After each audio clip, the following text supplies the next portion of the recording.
Good evening, everybody, or at least Brenda. Bling. Predator.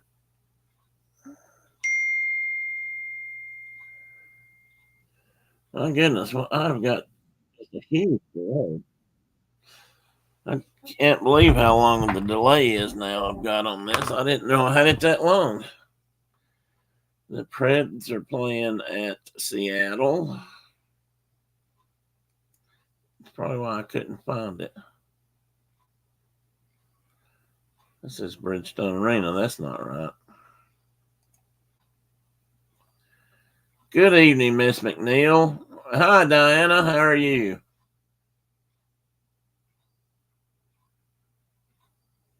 You can't hear me. Brenda, can you hear me? It looks like um let me check it here. Testing 1 2 1 2 1 2 1 2 1 2.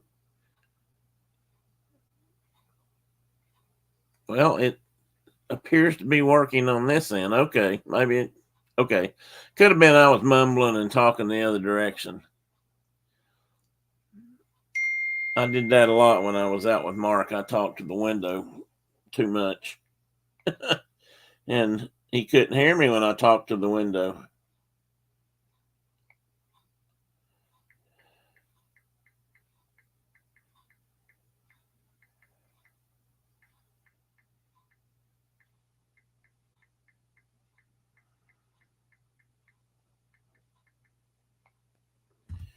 All right, I'll turn that off.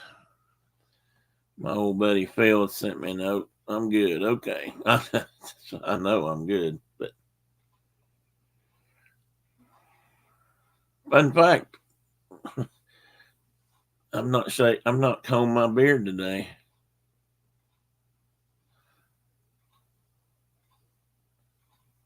Tima. Well, it's got a nice ring to it. Don't apologize too much.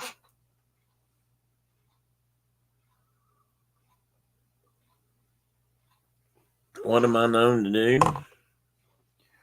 Forget to talk to the window, you mean? Yeah, I am.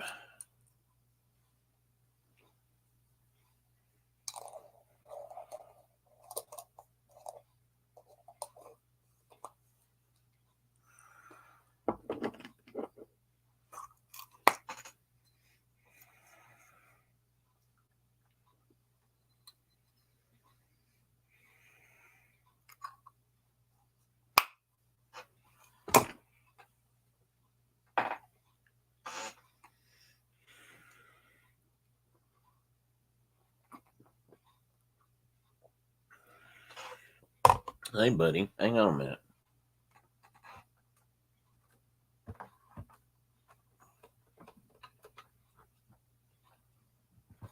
Sorry, guys. Just trying to adjust that a little bit. Stand up. Come on, stand up. Say hi. There you go.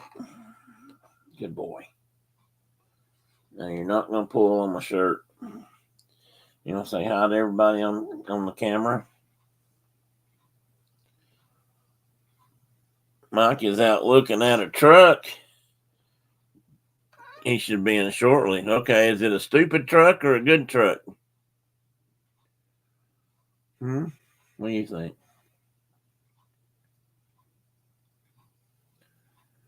Huh? Diana said, hi, Teddy.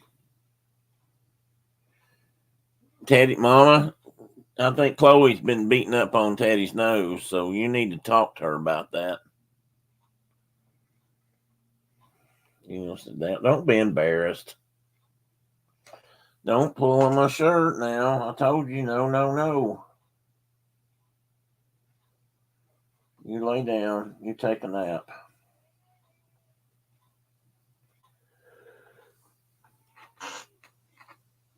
Oh, it's too early for that. Don't know if we sold the stupid.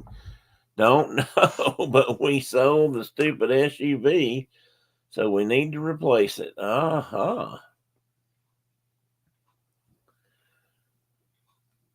Yeah, what's the deal with that? Better call him, Diana, before he gets in. Donuts are expected. Oh, and Tina McNeil said hi to you too.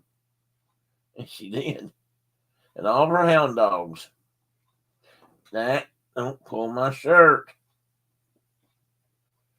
And you're going to go round and round about that. How is everybody tonight? Hope everybody's had a decent week or day. Hopefully he brings donuts. He probably will. He knows he really doesn't have to share them with anybody but you.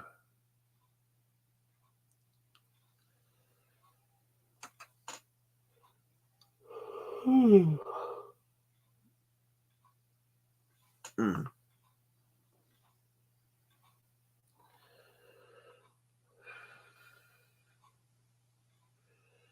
I threw together some stuff for tonight, but I meant to have a little bit more time working on it.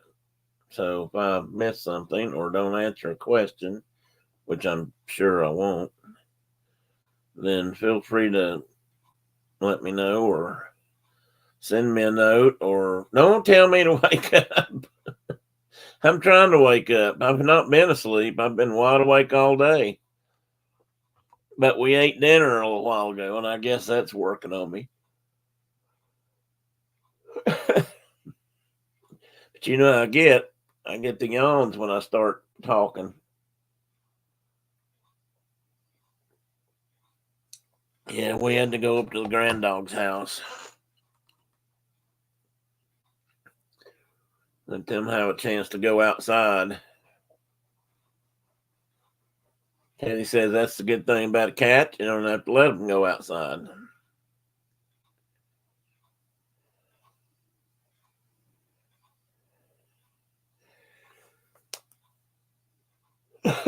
Sorry, guys.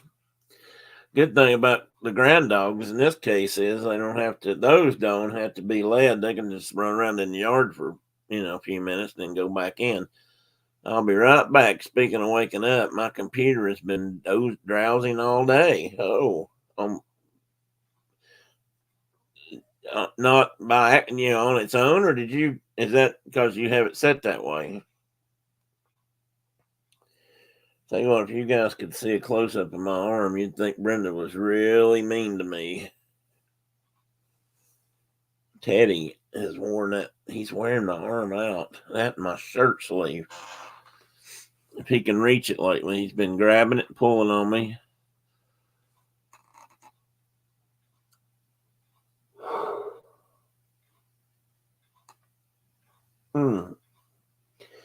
I don't know. I haven't talked to anybody this week, so I don't know who's going to be here and who's not.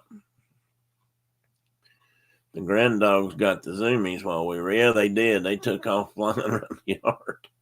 And it was funny because the little dog was chasing the big dog because that's what the big dog wanted. And then the little dog figured out that if he just waited on her, she'd come back in the circle and he could just catch her from the front. That's what he did. And she had to do a big about face and go the other way again. It was kind of funny, it was.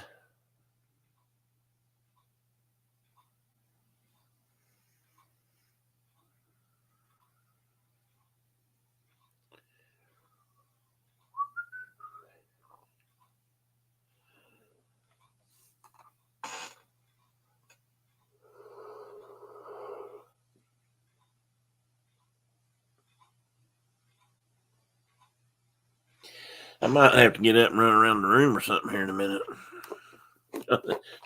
I'll turn the camera off. Believe me, that would be too much for you guys.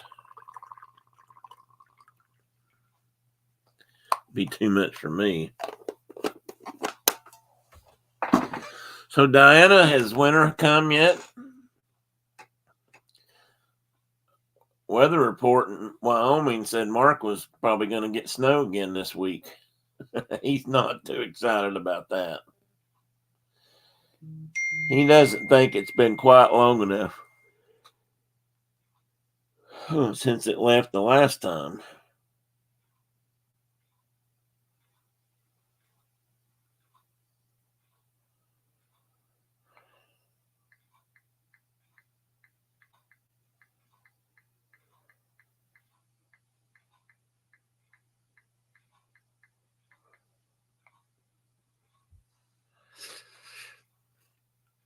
You missed that. Walter was barking. Oh, good Walter.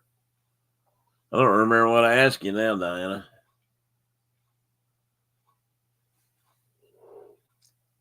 Oh, I'm really sorry, guys.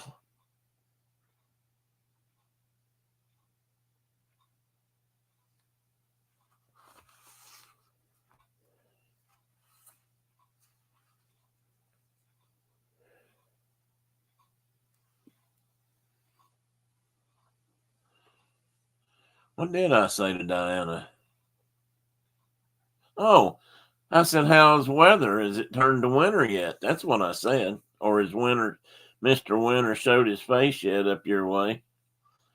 Seems like last week you guys were still sweating.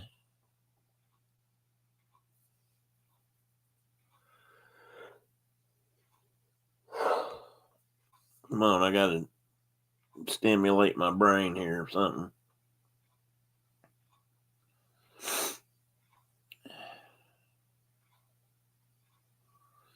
Chilly, but still above freezing. Well, that's good. That's that's good. I'm not sure what else to say. I don't know what the temps are. When I was out at Mark's last week or week, I've been back 2 weeks. I guess I have. It got down to 30 and maybe below 30 in some places out there, but other parts of the state were still pretty warm. When you get to the altitude that those guys set, winter does come sooner. I think we're supposed to get a bunch of yucky overcast days. I didn't really get to watch the weather tonight, but I think that's what they were calling for. But probably, well, 40 lows and 40s. I think it was over the weekend. Not sure about tomorrow.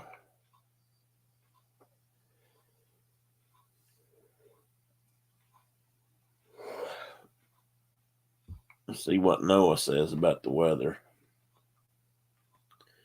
If I can figure out where the weather forecast is.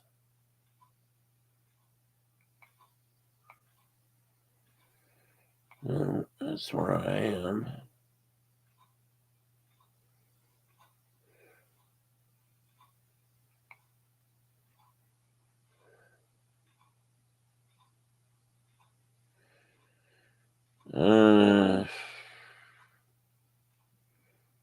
Apparently, there's still a hurricane somewhere. I guess there was one on the west coast of Mexico yesterday.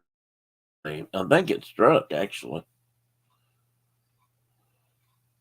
53 right now, but it's humid, so it feels colder. Yeah, I get that.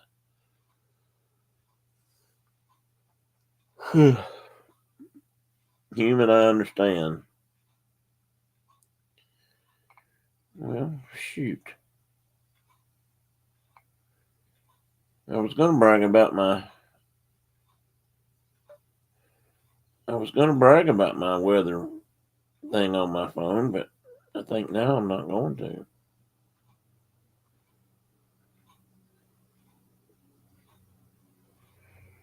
Right now, I can't find what I'm looking for.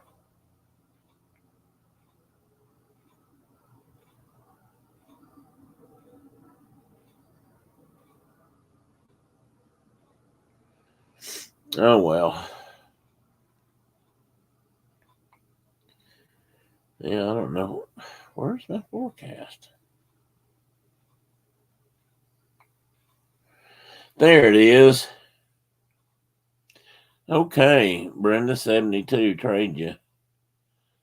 I use Noah all the time for the Aurora. Oh, do you, Diana? I hadn't thought about that. It's 72 here right now. I'm not even sure I wanted to know that, and that's kind of mean to Diana. Let's see. Supposed to get down to 57 tonight, 55 tonight, 54 maybe by morning. But then tomorrow it's going to just creep up and up and up and up and up and up to nearly 80.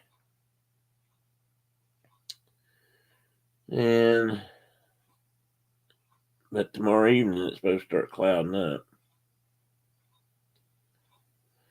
And Saturday is a good chance of showers. And Sunday is a good chance of showers. And Monday is a good chance of showers. And Tuesday is probably a good chance of showers, but it doesn't say that. It just shows heavy clouds. Maybe a little sun on Wednesday, and maybe just a tiny little bit on Thursday. Friday, we got more boomers.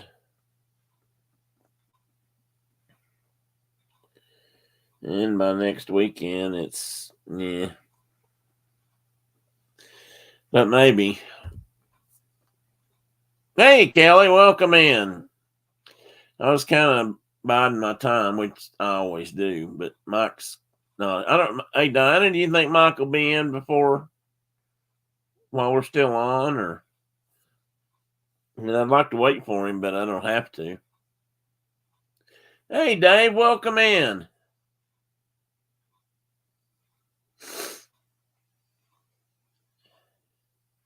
Carol, welcome in, Car Key. You missed Teddy. Teddy was up here, performing a little while ago, fielding questions, doing his thing, and you missed him.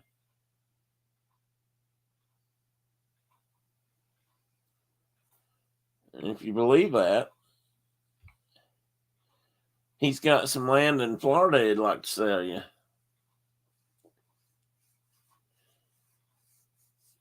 Dave, how you doing tonight? Are you? I guess you're in Georgia. I don't think you're traveling. And Kelly, how's things in Arizona?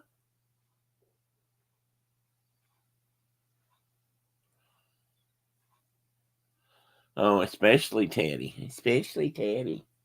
Especially Teddy. Did you hear that? Carol said hi to everybody and especially to you. Uh-huh. You want to get up here and say hi again? You're just barely on the camera. You're just barely on the camera. Let go of my shirt. Don't grab it again. Let go. Let go. It's the new game we play. Tug on Tim's shirts. And VP Tina.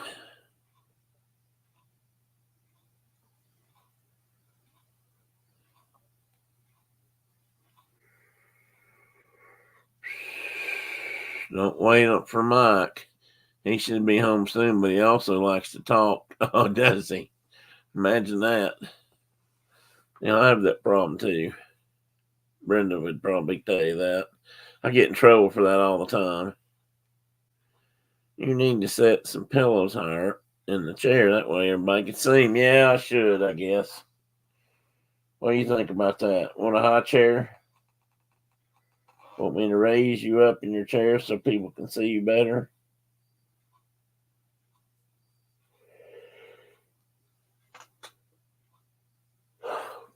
Pillows get too high, I'll lean over and fall asleep tonight. Yeah, I'll try that. Let me be right back, folks.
Okay, I'm back.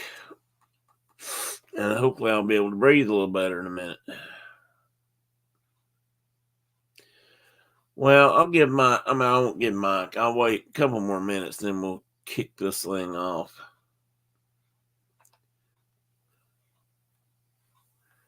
Well, he and I will have to talk about that because he has in his contract what he wants and what he doesn't want. So we'll have to adjust the contract to get a higher seat. I don't know if I can make it go up any higher or not.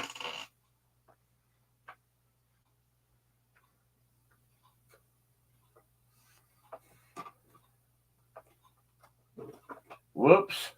Wrong way.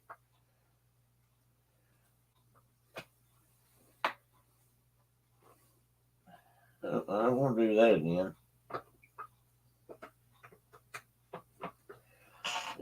Did I about dump you out? I'll have to probably sit in your chair to fix that after a while. Sorry about that, buddy. I just about dumped him in the floor. Hit the wrong button on the chair. And now I can't fix it until I. Oh, wait a minute. Maybe I can do it from here.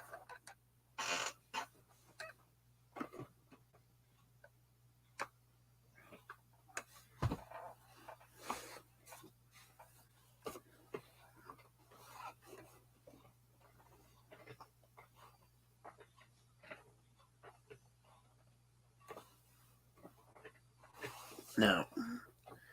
It needs more hands than I got right now. Sorry, bud. You'll just have to wait, okay? You just have to wait. You're all right. You can hang on. You got sharp hands.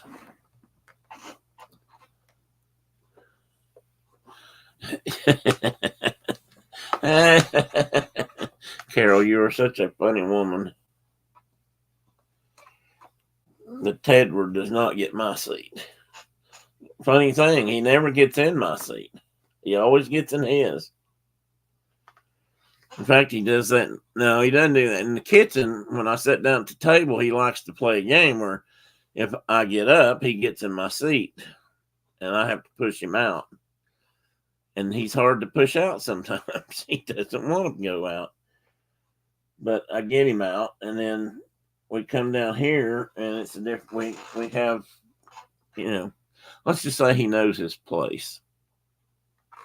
Don't you, bud? Mm-hmm. I think I'm going to leave him alone. He's behaving himself right now. What'd Tina say?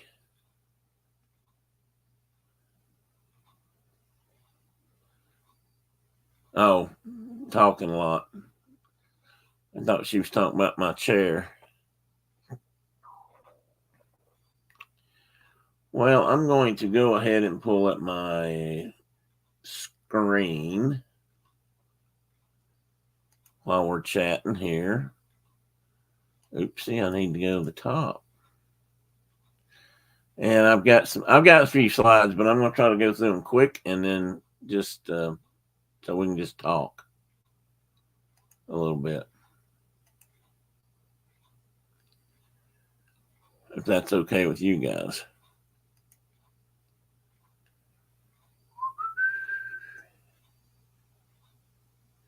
Wow, I'm not sure what happened there. My whole life flashed before my eyes. Sometimes you can reach down to your toolbar and want something to pop up and it acts like it won't. And then other times you just, run your cursor down through there and just all kinds of things pop up. And can cause some confusion in some people's minds. He knows his place all right as your Lord and Master. Very funny. Funny women in the show tonight. Yes, indeed. StreamYard is sharing a window. I know it is because I want it to.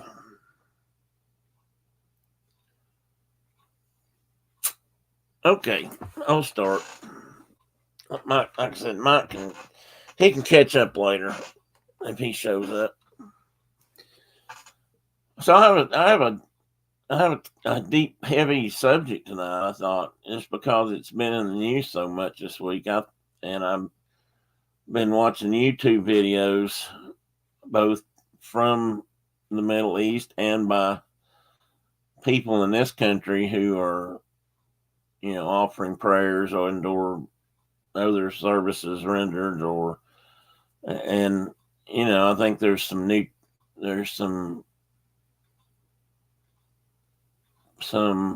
sympathy for both sides, and I'll get into that in a minute. But to me, this is one of those things. And I put in my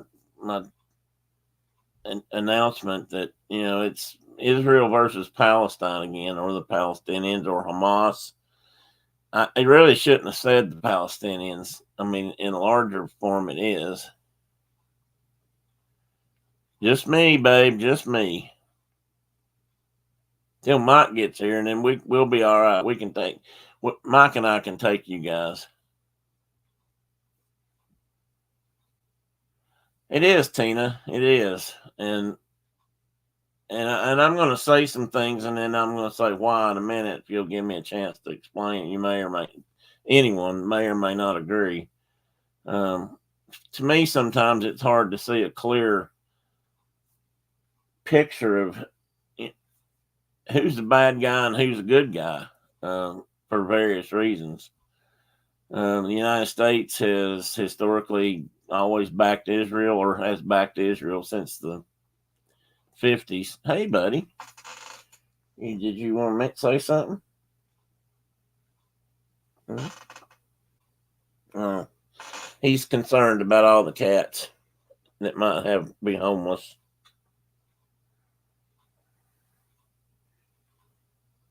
What? Oh no, that's not what I said. I said Hamas, nothing about Ham. Okay, it's a group of people. Like on my shirt. But what really who suffers in this whole conflict are civilians. It's always civilians that get attacked. It's always civilians that die. It's always been, soldiers die, but not at the extent that, I don't know what the final numbers are going to be now from this attack from Hamas in Israel. It's going to be, it's in probably at least a couple of thousand from what I'm hearing. Well, it was over 1,000 anyway, I know. And then we may never know the total cost of what happens in the Gaza Strip. So, and those are the people I feel so sympathetic for, or the empathy.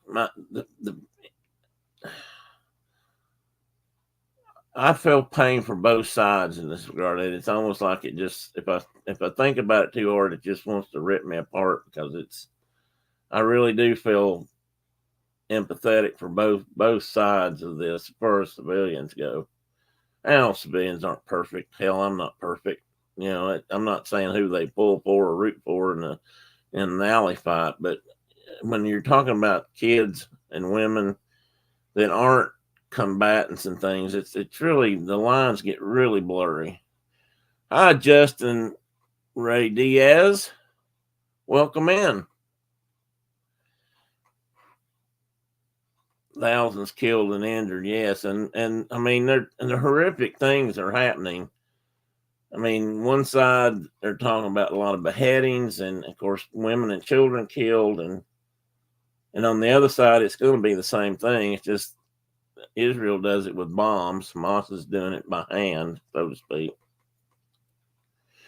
But anyway, moving to the next slide, I've got some stats I want to bring up about some of that. And I'd like for you to please consider hitting that like button. If you hadn't hit it yet, go down there and punch that rascal. If you're not subscribed to the channel, consider doing so, and check out some of our other videos. I don't do anything particularly special or anything particularly well, probably, but we have a lot of fun and we learn things. And leave a comment, because apparently all those things together, including a comment, help YouTube promote the channel. somehow that works into the diagnostics or the algorithm.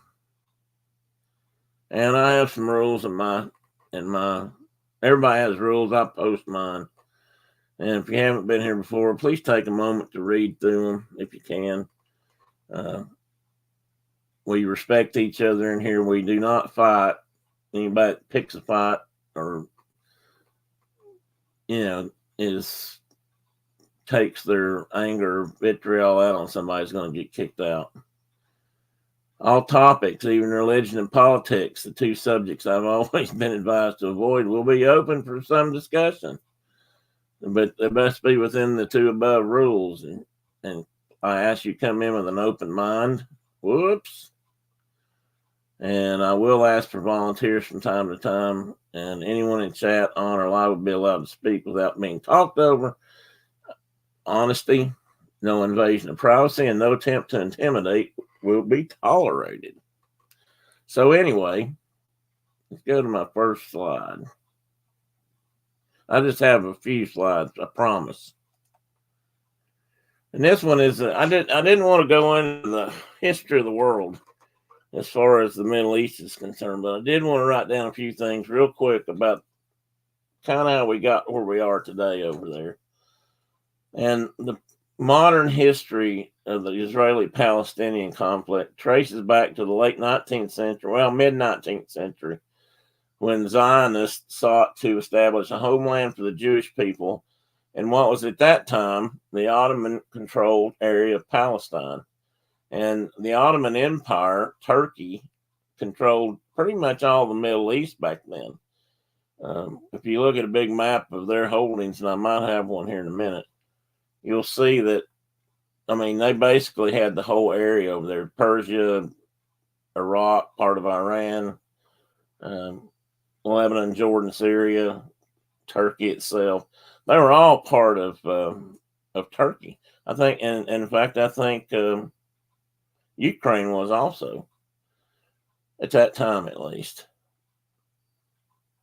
And there was about an agreement. I've highlighted these. Hopefully these links work for you guys if anybody wants to look anything up, and I do recommend you do so. Well, that's why I said, Tina, I can't cover all that in one night. There's been things going on over there for a long, long time. But this is more the modern side of it, when we might have seen it. And a lot of these things I do remember. Not yet, but here in a minute. The Balfour Declaration of 1917, that's right after World War I, which was issued by the British government, whatever they felt like they had a say in it, endorsed the idea of a Jewish homeland in Palestine. Of course, this was, that was after World War I, for the Jewish immigrants in the region, and they weren't persecuted to the extent they were in World War II. But they certainly did get pushed out of a lot of those countries. And of course, after World War II and the Holocaust, there was a lot of pressure mounted to have a Jewish state. And, their traditional homeland, Judea, I guess, was in that part of the world. And so in 1948, there was basically Israel was declared real. Tim, can you put those links in the stream description? Yes, I will, Tina. That's I forget to do that. If you guys will bear with me afterwards, I'll put those in, or I'll maybe do them while we're talking here in a minute. Judea. I forget to put them in. I forget I can do that. I should have done that. I have my bat, but I may be he one that needs to be banned. But I may be the one that needs to be banned. And of course, the establishment of Israel and the war that followed it, which there was a war in that 47-48 time period, 1948, 47, yeah, that led to the displacement of thousands of Palestinians who now had no home, or who then had no home, and they became refugees, which started this decades-long conflict that we know currently between Israel and the Palestinian people. And they're trying to seek their own independent homeland as well. and Israel pretty much has taken that. I mean, they do control that area. Again, you got two peoples trying to have the same place, basically. And Israel got control over the West Bank after, I think, the 6-Day War officially. And then the Gaza Strip, Egypt and Israel both kind of protect the Gaza Strip. There's been a lot of peace negotiations over the years, and there's been a couple that really seemed like they were going to work, and they tend to get broken down over time. With our politics being what they are up and down, you never know which, and this goes back years, so it's not just current politics. You don't know which side the new president or the president-elect or the Congress or the Senate's going to be supporting, other than we have consistently supported Israel. There were a lot of terror attacks all the way through the 70s and up to the turn of the century. And Israeli settlements after the 6-Day War didn't help any, as far as, taking over land that may or may not have been theirs to claim. Anyway, that's about as technical as I'll get on that. I do have some images, though, to show. You want to come up?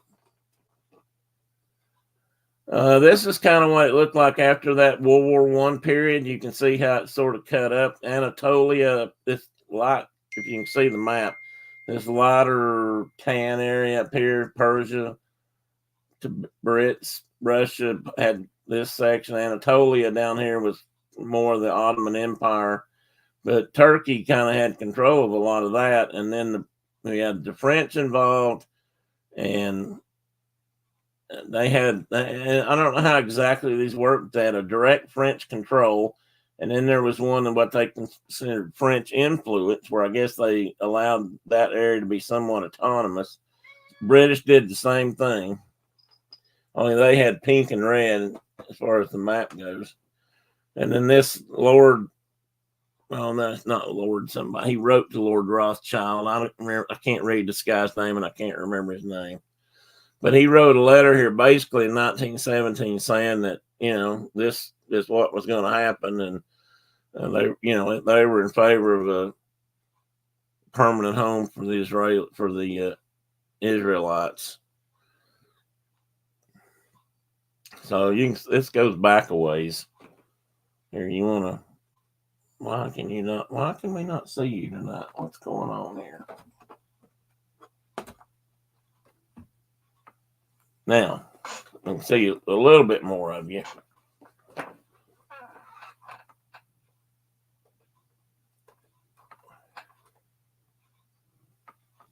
Oh, there we go. Sorry, that was technical difficulties there. There, you want to be in the picture and just let me sit over here at the side? We can do that. So anyway, that happened in 1917. But then that didn't go over too well. So somewhere along after they established the Israeli state in 47, 48, we had another war. I think a lot of history books refer to this as the first Israeli-Arab war. And there's been at least 3 that they claim that way. The last or the third one being the 6-Day War. That's what I remember calling it.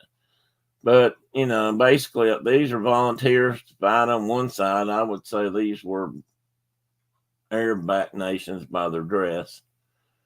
And, you got displaced refugees down here at the bottom. And this is, they attacked, I think this is either Tel Aviv or Jerusalem. And the story here with this picture is there were snipers up here somewhere. That's why these guys are looking around the poles. And this lady's going to try to get across the road or the street there. I don't know. I think I might have stayed in for a bit longer. But this is how it was kind of divided up then. There was Arab, the yellow was the Arab state, and the brown was the Jewish state, or whatever, orange, whatever color that is. And that's kind of how somebody That's how they thought it would be in 1947. And I can look at that from right here and tell you that's probably not going to work. I mean, I don't know. Maybe it's more even than I think, but I think Tel Aviv and Jaffa area maybe have better harbors. I don't know what the Gaza Strip has, which is what this yellow streak here is. And this area up here, I'm not sure if that was good, coastal area for them or not. But that to me looked like it's probably not going to work, and of course it didn't. And then these are just some general pictures. This upper left, right one here, I thought was very interesting. And I have read about this, but this is one of the Arab nation leaders, and I can't remember his name, who actually met with Hitler. And some of this discussion was about the Jewish situation. And of course, we know where Hitler fell on that one. And these are all volunteer, fighters on one side or the other that have fought during this whole time from, somebody's been out there fighting since 48 to now. These are a little bit more current. This big wreck here is in the they're not wreck, an explosion. I think this one in particular in the upper left was, I think one or two of these buses were full of school kids, and they wiped them out. And then you got peace talks that went on in the 90s when Clinton was still in office, and you got peace talks that went on in the upper right hand corner when George W. Bush was still in office pretty sure that's at the UN. And then these other pictures are just basically the West Bank as it was established at some point after the 6 Days War, I think. And then the picture in the middle is something you see far too often over there now, is a rocket being launched out of, I think, Gaza towards Israel. So that's that, and that's what they're seeing a whole lot of right now, and which you can see if you'd like to tune into the live coverage over there, because there's a lot of it. Right now, there's a lot of several YouTube channels live, and either in Gaza or, I don't know, I guess the West Bank or different parts of Israel. But anyway, you can see just about everything. And of course, then the bottom left is soldiers for the Israeli army. And I put a lot in here, but I'm going to try to just talk over it pretty much. The bus down in the lower corner is called the River Road Massacre, or the Coastal Road Massacre, excuse me. I remember that one. That was a school bus, if I'm not mistaken. And a lot of students died, and they burned it. On top of that, they put a firebomb in it, or I remember when that happened. I think that was in the 70s. You back?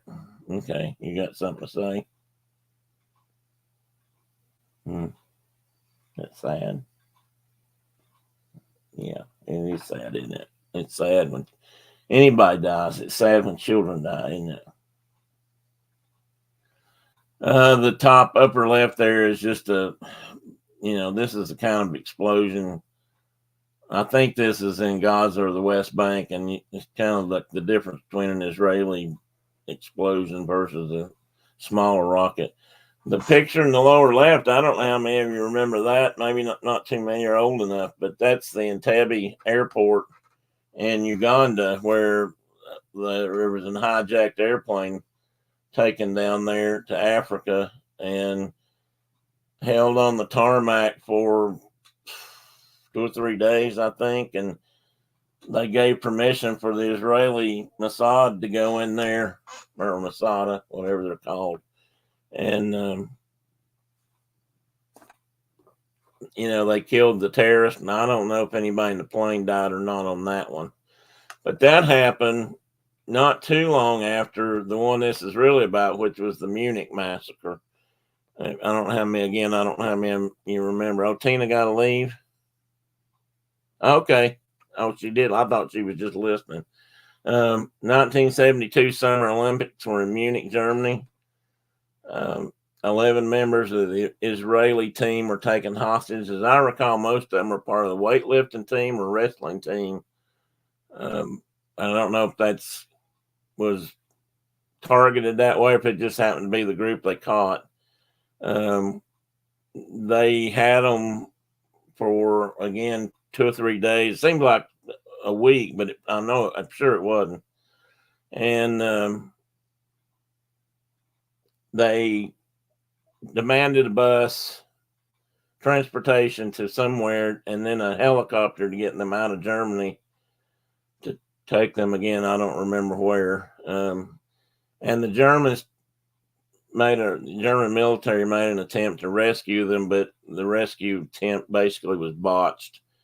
Something happened and went wrong, and 11 of them died.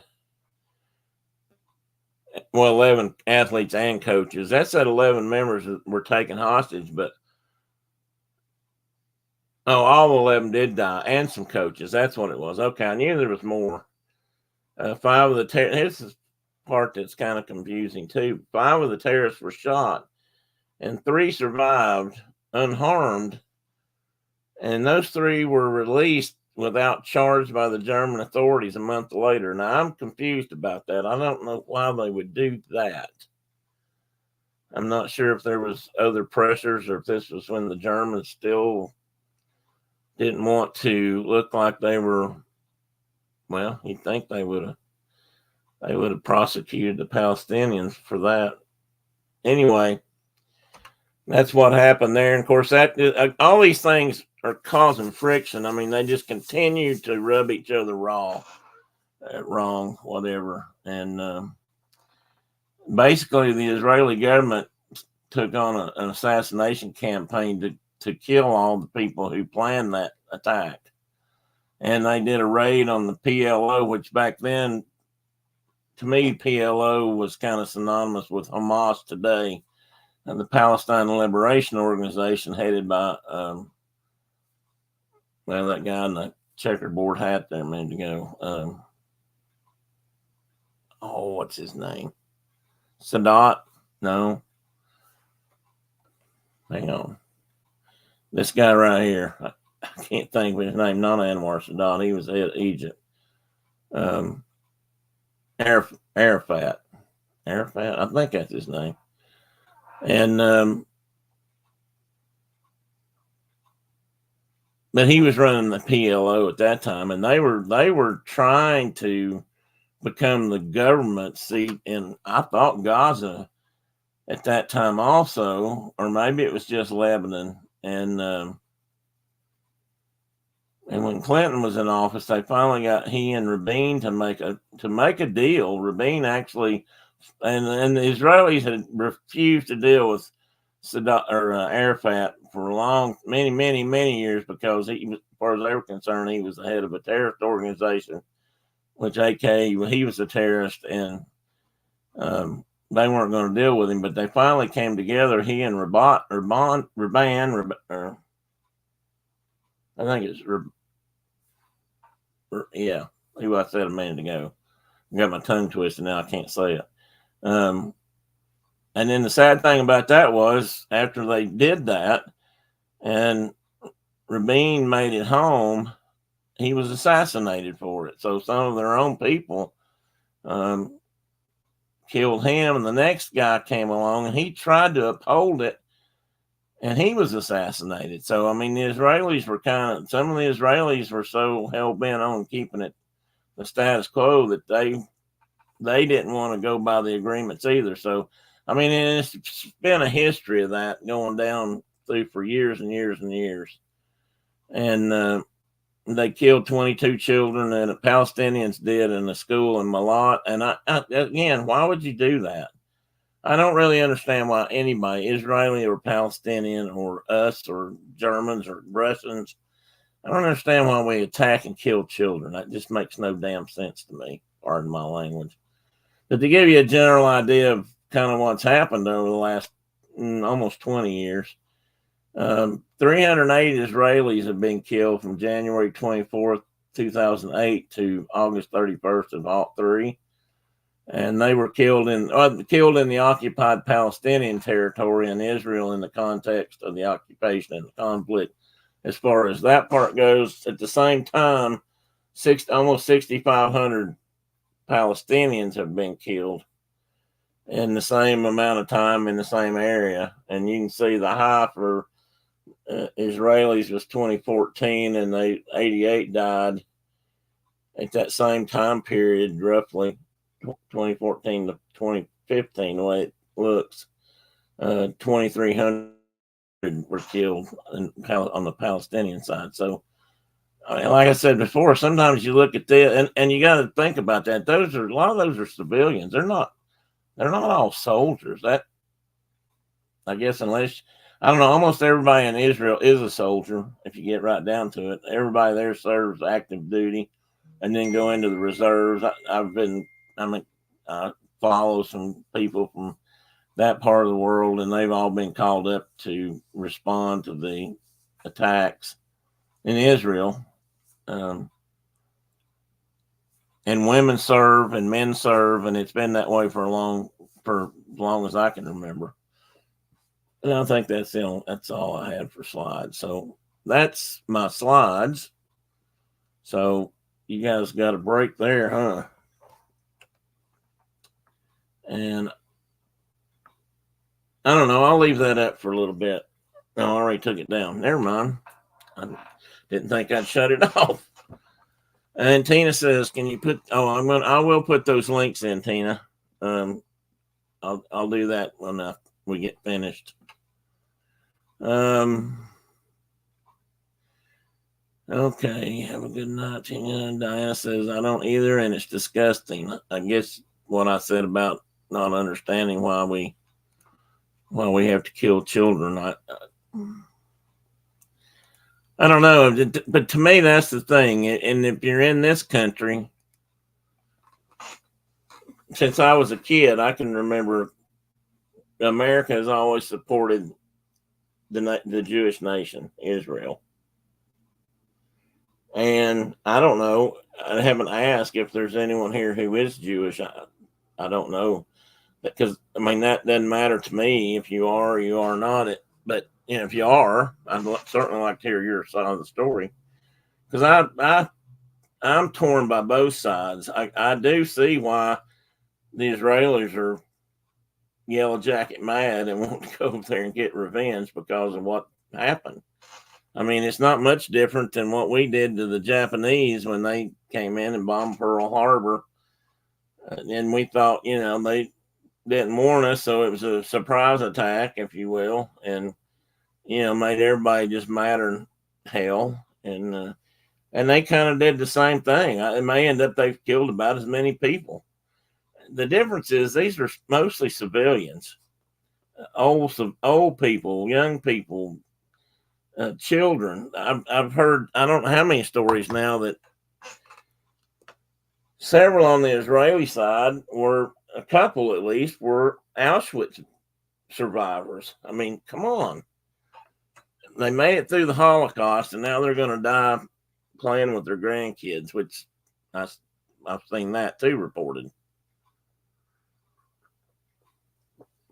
That said, I hear advertisement for commercials for, going over to the Holy Land to tour and stuff. And I always think to myself, why would you want to go over there? Why take the risk? You assume a certain amount of risk when you fly somewhere, but then you go someplace like that. I feel like you're adding to that sometimes. I don't know. I don't think I would, but that's just me. It's not that I wouldn't like to see that part of the world. I just don't want to take a chance on getting caught up in something like that. There's at least 100. I think there's at least 100 Americans now either missing or dead. And some of those were taken hostage or maybe dead. I suspect they probably are dead. But maybe not. I don't know. On the other side, one difference is they talked about when this first started, Sunday, or my first time I listened to the news about it was Sunday, probably. because I got up Saturday morning and did my show and didn't really do news or anything, and then watched football all day, and I didn't know this was going on until Sunday sometime, and they were talking then that Hamas had fired hundreds or maybe 1,000 rockets into Israel, and they came in on paragliders and jet skis and motorcycles and four wheelers, and I mean they had a really coordinated attack by several means, and but that also fired like 1,000 rockets into the middle of different places in Israel that they would reach. Those things don't reach too far, but they were all coming out of the Gaza Strip or the West. I think most of them are coming out of Gaza. I don't know how much activities happened in the West Bank this week, but by all means, if you know, correct me and put it in the chat. They attack with smaller weapons, more of them, and probably each impact might have the potential of killing 2 or 3 people, 4 or 5 people, or maybe blowing up a couple of apartment not complexes but units.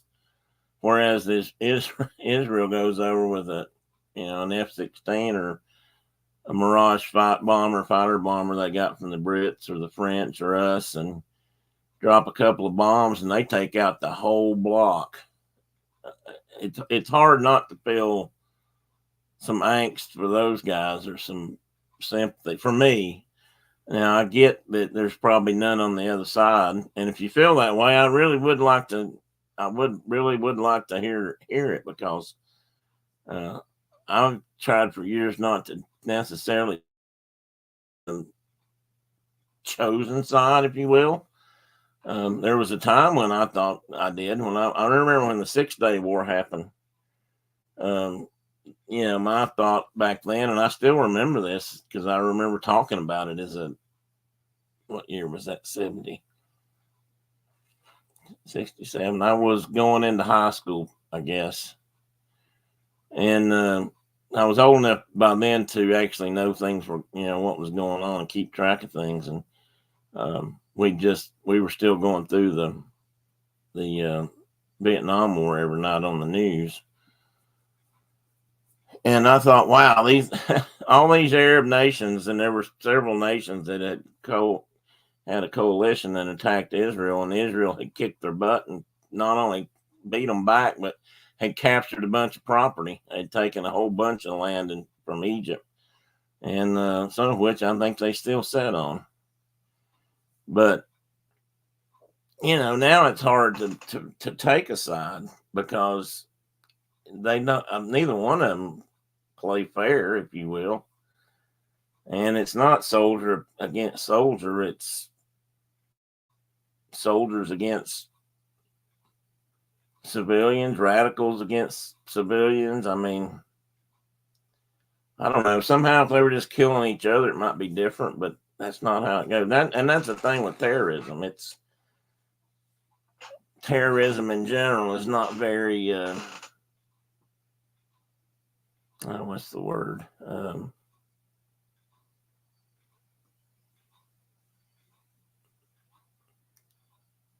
It doesn't discriminate, or it does. It doesn't discriminate. It just kills whoever's there. There's another word for it, and I can't think of the word. Maybe it'll pop in my head here in a minute. But anyway, I've talked. You guys have something to say, by all means, bring it on. It's a heavy subject, but that's all I've heard for the last 5 or 6 days, and I just thought, what the heck? Let's talk about it. We don't. That's one of my rules. Boy, you sure are sorry, Mike Cabral. But we're glad you made it. Now, am I going to have to go over and say everything again that I just said? Let's see if I've got messages. Probably hockey game news. I've got 2 or 3 hockey games going on.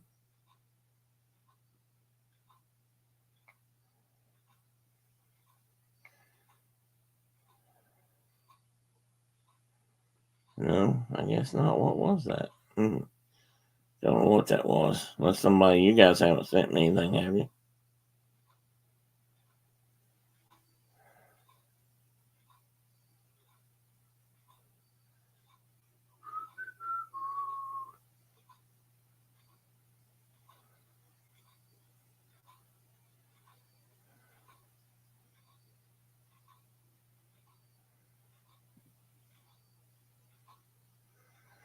No, doesn't look like it.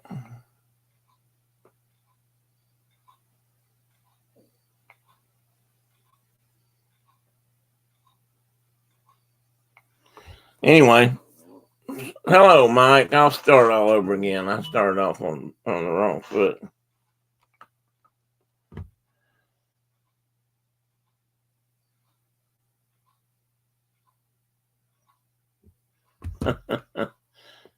That's not funny, buddy. Someone who shall remain nameless said, "Oh, this makes me want to slit my wrist. That's a bad topic." And then he apologized. So I get the fighting, but I just can't understand the absolute brutal violence. I can't either, Diana, and it breaks my heart. I mean, it really does. I get Brenda can tell you, I get really affected by stuff like that. Not just because it's the news. I mean, it's just sometimes it's stuff I can take, but when it gets to this level, it's just really, really hard to justify for either side, honestly. But they will in their own way, and the people who supply them, that they don't help anything, which may include us for that matter. At some level, our weapons are all over the world now too, and well, I'll give you an example of how that can happen here. Um, for years, since I've been a kid, occasionally somebody would get a hold of surplus um, military rifles. I mean, I'm going back to when they might have been single shots um, or bolt action rifles. And just recently, in fact, there's a guy that sells rifles and pistols sometimes, and he imports.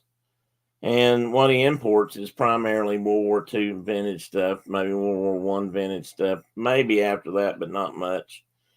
And recently, he acquired 100 rifles, and they're World War II vintage, stamped and made in Nazi Germany, actually in 1941. But they were made for the Portuguese government.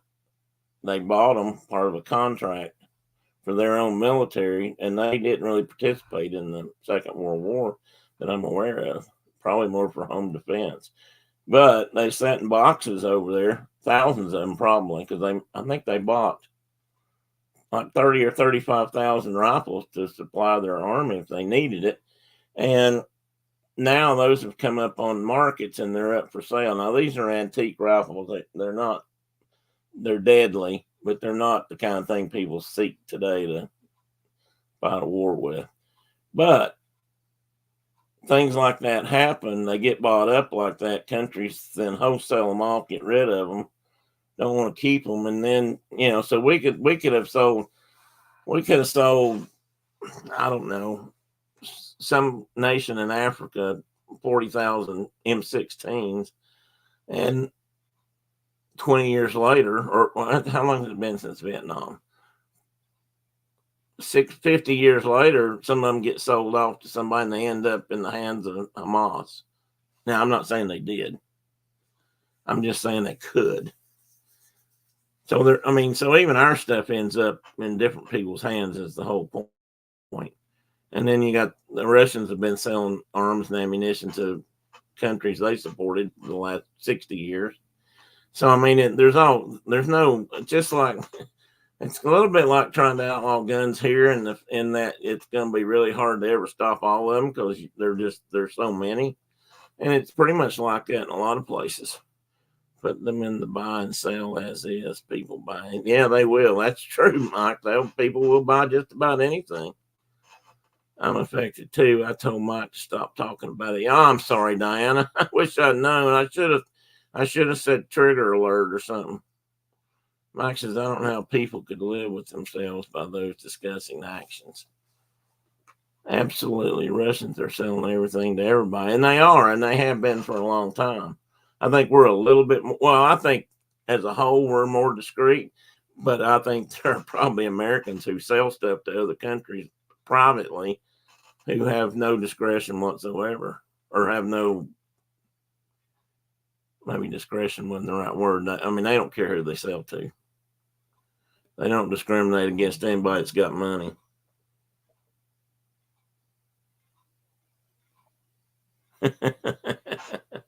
Anyway, some of the descriptions of the terrible actions over the last couple of days have been very upsetting to everybody. I think you're right.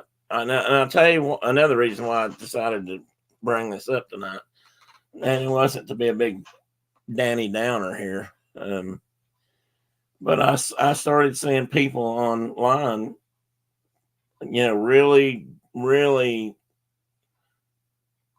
troubled by it. I guess I saw.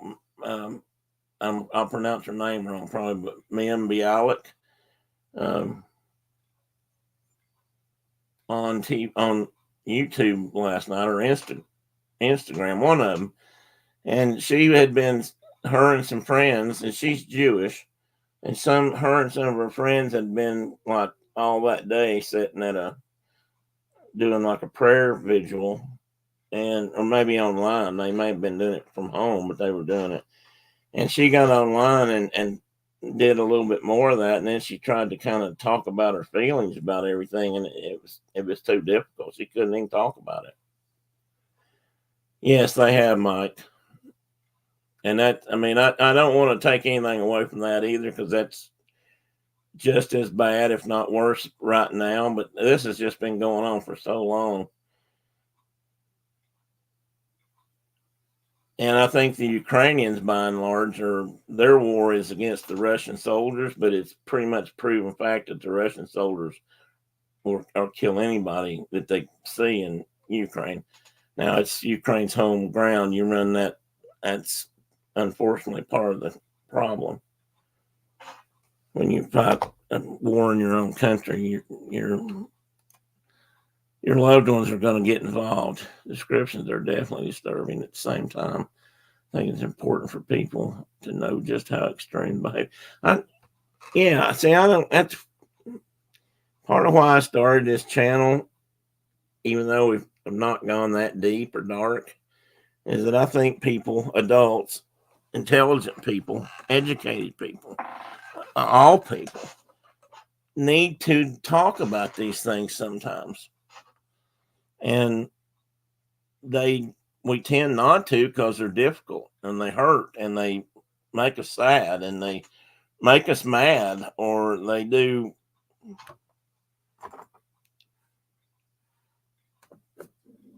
Sorry, I thought I had something on my hot plate there. People can't support the poor country to defend itself against Russia. Fight for us.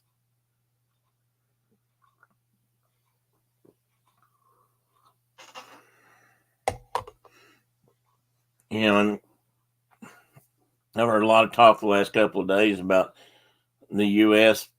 again back in Israel, giving them supplies and armaments, which we sell them a lot of their stuff anyway. Although Israelis have been, I have to give them credit for a couple of things. One, they didn't just sit back and wait until they were destroyed before they went out trying to find. Most of the weapons and stuff they use over there now are derivatives of stuff they bought from us and other people, and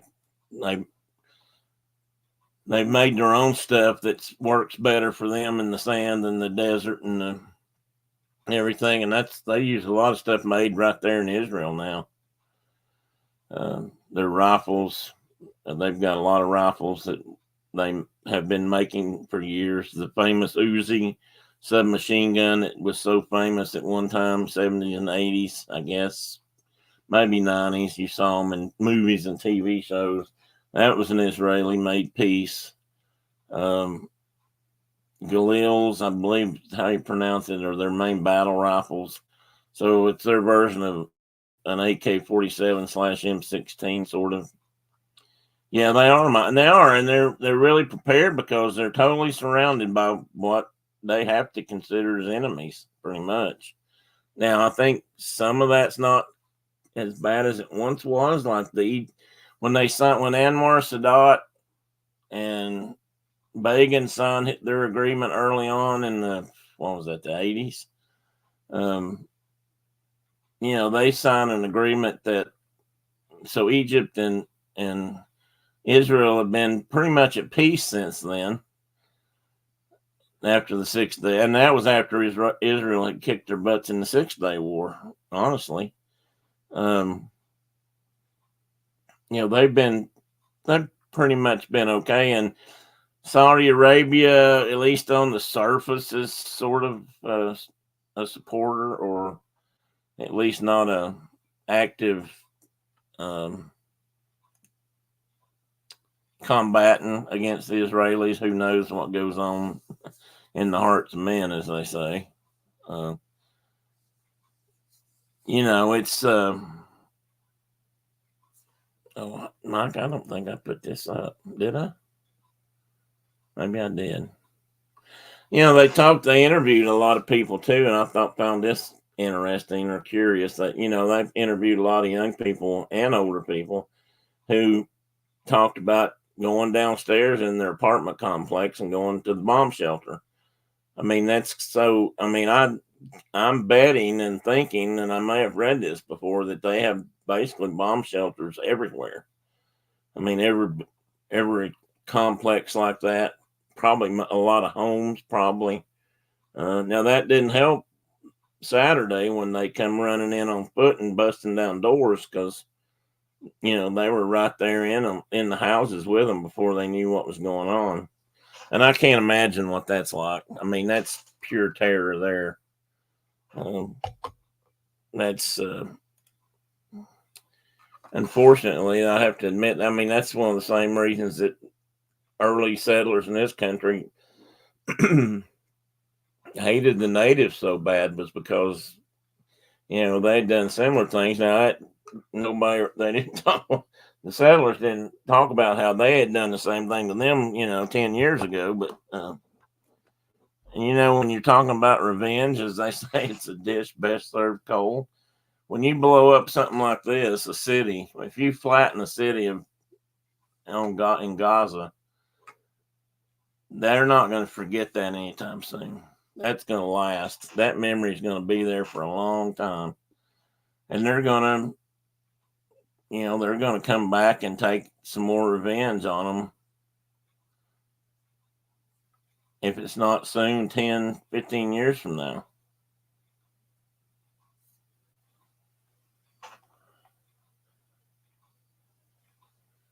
Up 2 million people in Gaza. Is that what yeah. And it's heavily controlled anyway, which is another question. I mean, how did they do this out of Gaza? I'm sure a lot of it didn't come out of Gaza, but I think that it's still the Israelis and the Egyptians on one end or the other, because it bumps up against part of Egypt, if I'm not mistaken. They still kind of maintain the boundaries in Gaza, and they control what goes in and what comes out. But things continue to happen, and then they came running out of by land, sea, and air, so to speak, and the Israelis act like they didn't have a clue, and that is very unusual because they usually know exactly what's going on.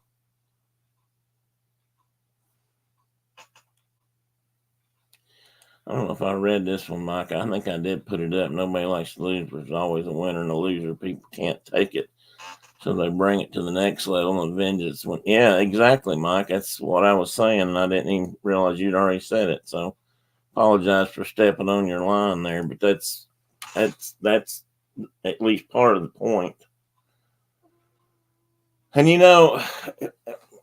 when they started moving the Israelis, the Jewish people, back down to the Middle East after the Holocaust. And I mean, honestly, it's hard to when you think about what happened to those people during World War II, which was just a huge scar and a long history of scars to the Jewish people in Europe.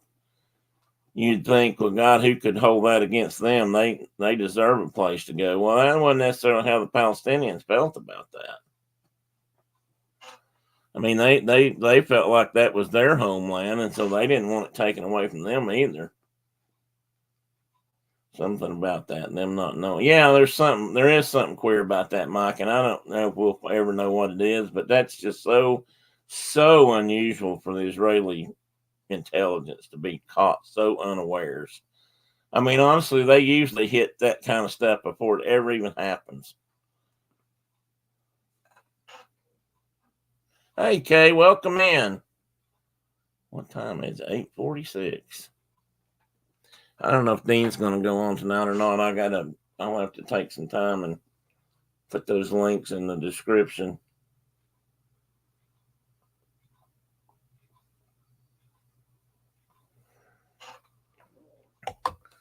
Do I think maybe they're so unhappy with their leadership? You never know, Mike. I mean, I've often wondered, not necessarily just them, but I've often wondered if, politics has always been at some level responsible for wars breaking out. And sometimes it's because they choose to ignore the obvious. Some people say that's how we got our butts kicked at Pearl Harbor. I choose to hope it wasn't that reason, but maybe it was. And it could be the same thing here. I mean, they might have turned a blind eye. There are still groups, political groups within Israel that want nothing more better than to wipe out the Palestinian people and just take over the whole thing and be done with them, which they of course would not do because they would never eliminate them all. And if they did, somebody else would take up their banner. That's the stupid thing about it. Instead of trying to really and truly make peace with people, they think you can just wipe them out, and you can't. I mean, I guess I shouldn't say you can't, but that's not the answer. It's never worked that I'm aware of. Mike said, watched a really good movie this week, Midway on the Pacific. Oh, yeah. Which version of that, Mike? Midway was an epic battle in World War II. I agree. You can't wipe people out. There's always that one. Yeah, that's all it takes, Mike, to start bringing it back. You just have to have one survivor or one kid that grows up somewhere but doesn't forget why he doesn't have his mom and dad or his people, if you will. And I mean, it's not, I don't think it's the way to do it. And you'd think that we could be evolved enough to, maybe not do that anymore. I clicked on this too. Oh, yeah, I think it did, Mike. I've seen a couple different versions of Midway movies. I don't know if I've even seen that one yet, now that you mention it, because that did just come out a couple of years ago. Maybe I have. They did one, I don't know, 30 years ago that had a lot of really big name actors of that time in it.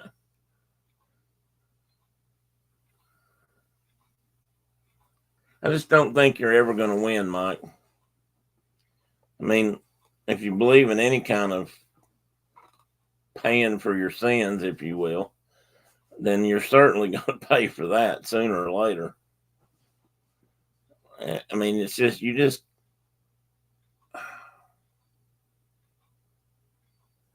human race is so caught up in the mind thing. It's just really hard to get work that out with people. There are some people that just are not ever going to do that.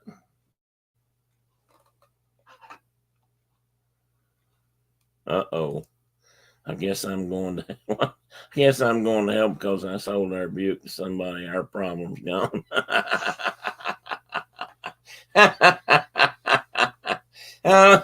Mike. I don't know if you can go get in hell for that or not. I think you probably have to go fix old junky cars, and somewhere in between, maybe for half your life or afterlife, and then you might get in. But if that's the case, then hell is full because there's been a lot of crappy cars sold to a lot of unaware people. As is, that's best you can do, Mike.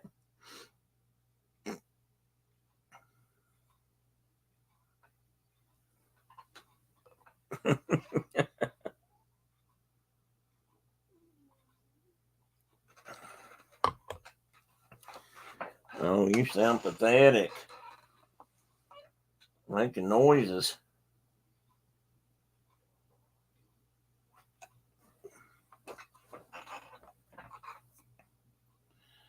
Anyway, guess I'm talked out, or I've talked about it enough. But think about it. It's or don't. I mean, I don't want to make anybody miserable thinking about stuff like that. I'm miserable enough for everybody usually, but I went to go look at a truck. I was so excited, and it wasn't what I expected. Oh, Mike, I'm so sorry, buddy. So it was a stupid truck then. No, you didn't. You didn't, Mike. I was about talked out. Two things to always remember. What's this? In these cultures, Hamas uses civilians as human shields. When the Israeli tries to root out the bombs, they're in hospitals, schools, and mosques. Yeah, I won't say they're not. I mean, oh, it wasn't a stupid truck.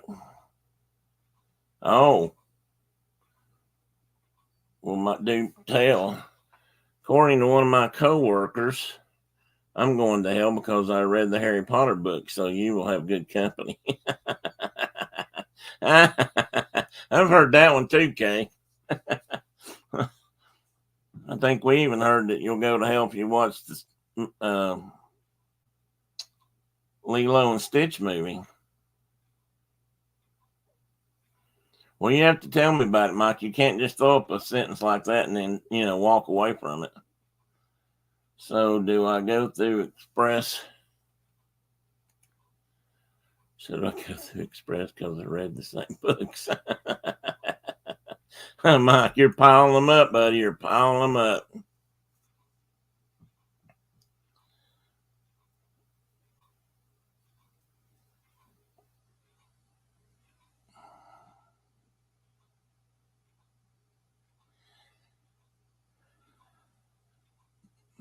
And we're all going to have a party there. Be my guess. Two Israelis try to warn people to leave these buildings because they will be bombed, but Hamas will not let them go. It's all about the optics. They're trying to get world sympathy. Sure, they are. And maybe they deserve some. Not for making human shields out of civilians, but I don't know.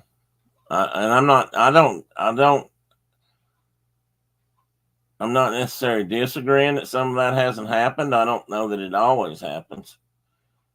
But I don't know. I don't. Sometimes I don't see the Israelis as being much better. Let's just put it that way. I figured if it's true, it's going to be really crowded. It is, Kay. It is. I've been told. I've had in-laws even recently tell us about. They're kind of worried that we might not be in heaven. And my first question has usually been, "Well, you think you're going to be there?" And if the answer is usually, "Well, yes," then I'm pretty quick to answer, "Well, then I'm pretty sure I don't want to be." So works out for me. My wife got awfully quiet. I wonder if she fell asleep on the couch. 2015 Ram Sport, but it wasn't an extended crew cab. It was a regular cab. That's what I don't want. Yeah, I know. Mileage was really low on it. Price was good. Nice shape. Black on black. Too bad about that. Is it a half ton? You know, I never thought I'd say that because when I grew up, I can remember there being work trucks, utility trucks that were 4 door, but they were rare. Um, not regular people had them, just worker trucks and stuff. But um, after I used one for a couple of years, and I mean, I really liked mine. That's what I drove for a couple of years, or last several years at TVA, and I really came to love that truck. And it was a Dodge too. Both of my last trucks were Dodges, not just because of that, but just because of the 4 doors and stuff. Just made them so handy, and you could put people in the back, and they were pretty comfortable, and they nice trucks. Apparently, everybody in Jonesboro is praying for my soul. Oh, they were worried about not seeing me in heaven, walking those streets of gold. I've heard something that really struck home for me. Israelis have bombs to defend its people. Palestinians have bombs to defend their bombs. People to defend their bombs.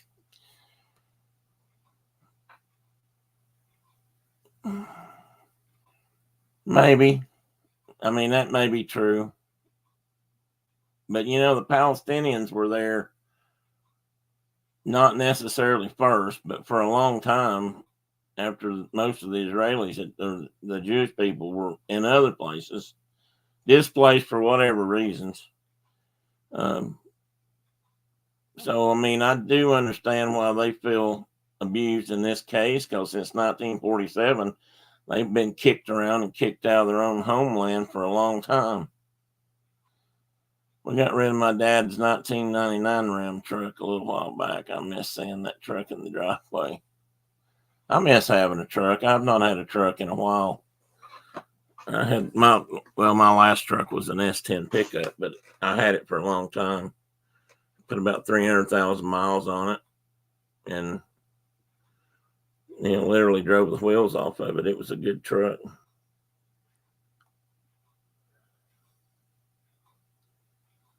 Okay, Dino. No, you don't have to stop. I'm going at 1.5 speed. By the way, dang, Tim, your southern drawl sure does sound funny. Oh, I bet it does, Tina. No, don't go away. I'm not saying you're wrong. I'm saying I don't know. I mean, I do. I've heard that too, and I think there's some truth in that. I do. I just don't. I don't think that's the whole truth. But like I said, I don't think the Israelis play fair, if there is such a thing either, in quite a few ways. So I don't know. It's a tough one. I mean, I wish that you and I both could stand there and see for real what it is, what's going on. I mean, wouldn't that be nice if we had that kind of 2020 vision at a case like this? Um, and if they do, that's absolutely despicable. I've no use for that either. I don't know. It's tough. It's tough. It really is. But I mean, I really wish. I wish I knew. I wish I could go there and tour the streets when stuff like that's going on and really see what's happening. I mean, wouldn't that be great? Then you'd know one way or the other.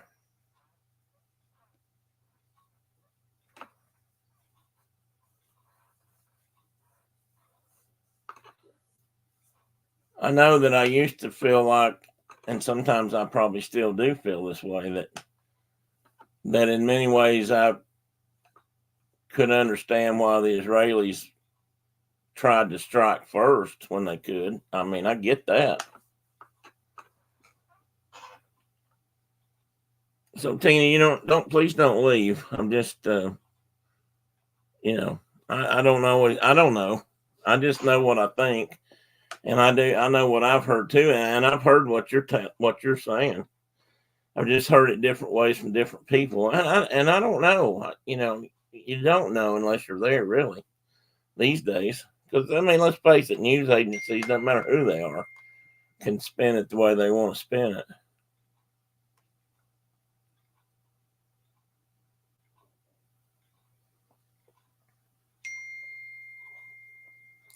No, Mike, that's absolutely correct. Two wrongs don't make a right, but three lefts do. I'll let you think about that for a minute. Yeah, and until they do, Mike, this is going to just continue and continue. And I mean, honestly, it's the same thing for all kinds of conflicts, be they this drastic or less. I mean, until both sides can actually agree to come to a compromise. And the problem with something like this is all it takes is one Palestinian who ain't by God going to forget. They can sign all the peace treaties in the world, but all it takes is a handful of leftover Hamas guys that restart up Hamas 2 or something, and the whole thing can be started up again. Because it doesn't take much to get it restarted. It's either you take it and live with it all, or do you fight back and wait for it to happen all over again? Well, that's probably not far off the mark.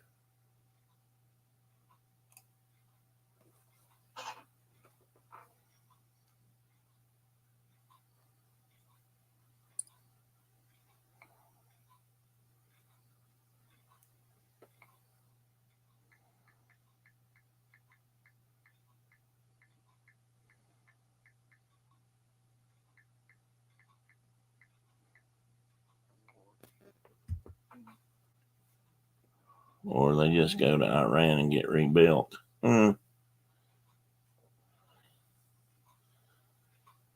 Possible there too. I don't think there's any doubt that Iran pushes a lot of this. I mean, they've never wanted Israel to be there, and I do believe they would do just about anything to get Israel off the face, to wipe them off the face of the earth. I really do. I mean, they'd probably do us the same way if they got half a chance. And I mean, what makes people hate that much? What really does make them hate that much?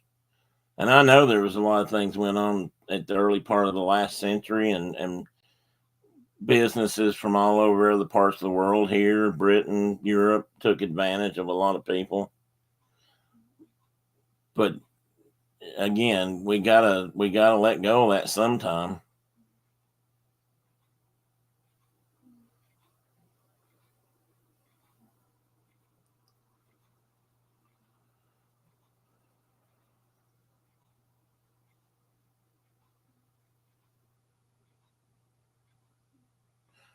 That's a good point, Mike. That's an interesting thought. I don't know if there's any country these days that shouldn't have some kind of a decent sense of defense.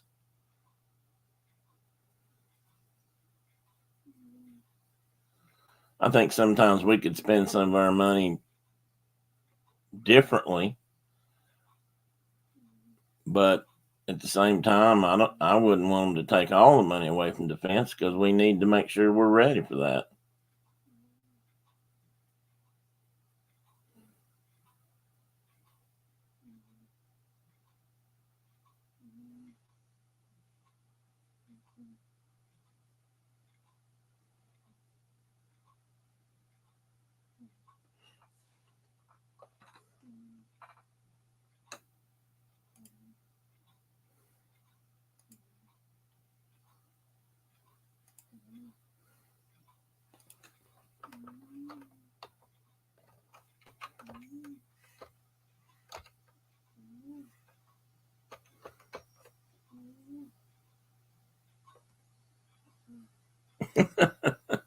I wish you could hear this boy over here. He's snoring away.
I need to get one of you super mods to show me how to do private chats or whatever they call it in the back room. I've never known how to do that.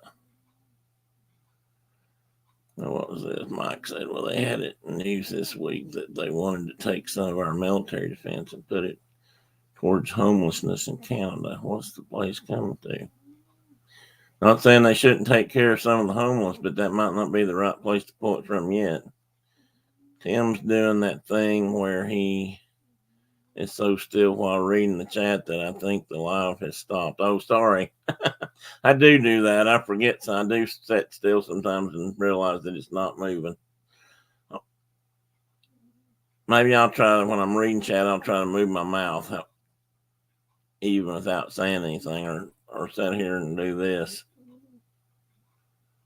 Oh, well, I got to be careful because if I do that too much,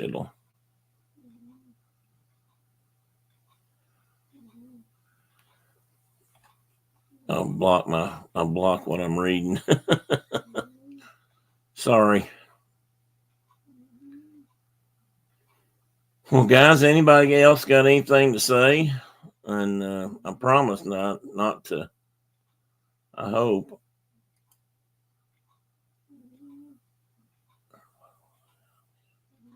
I could take myself out of chat, looks like. My son told me today that at one time Canada had the largest army navy in the world. I don't know about that, Mike. If it did, well, maybe at one time. Yeah, but when was that? I wonder. Maybe when they could count the British Army was all part of it. Then maybe. I don't know. Hope Congress gets right together for you guys and gets their ducks in a row. I don't care who's in charge. Yeah, we'll see. I don't know if they'll get it done, Mike. I swear I don't.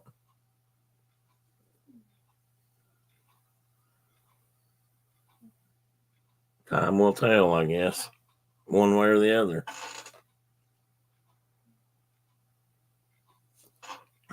Hot, hot, hot.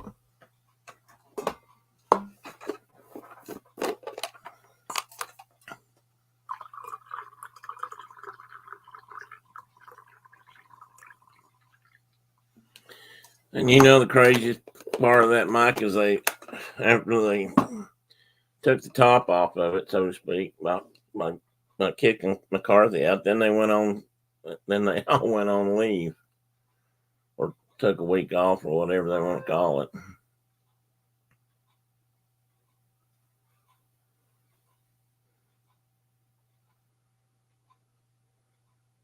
Well, guys, I think I'm going to wrap it up.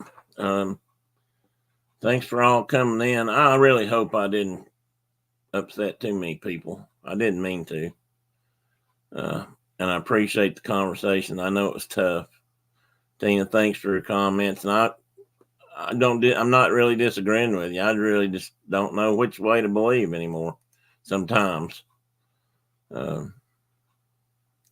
It's hard to believe even those people can do some of those things, and yet I know they have. If you're still listening, gave me an idea. We need to get Donald Truck to run for Speaker of the House. Donald Truck. Oh, I'm gonna cut you out for that. I'm gonna kick you off the screen. Hey, I was gonna say something really dumb, like I just noticed something, but I'm not even gonna say it. Donald Duck.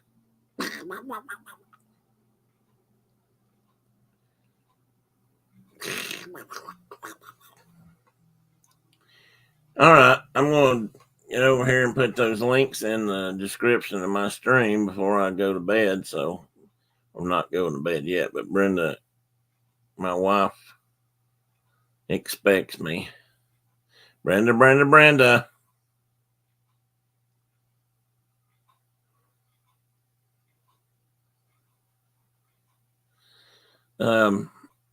Yeah, I'm going to stop this before I get in trouble.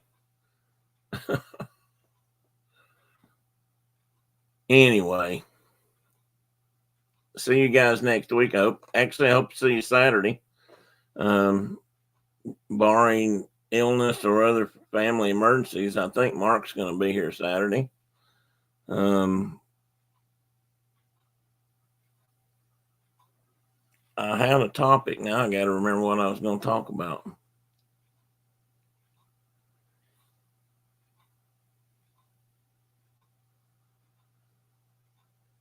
It's too easy. Yeah, it is too easy for me to get in trouble, Mike. You're right there.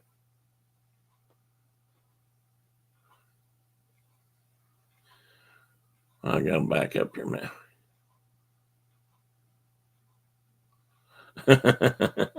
Good question, though, Carol. Because she might just do that to stir up trouble. She's been known to do that before.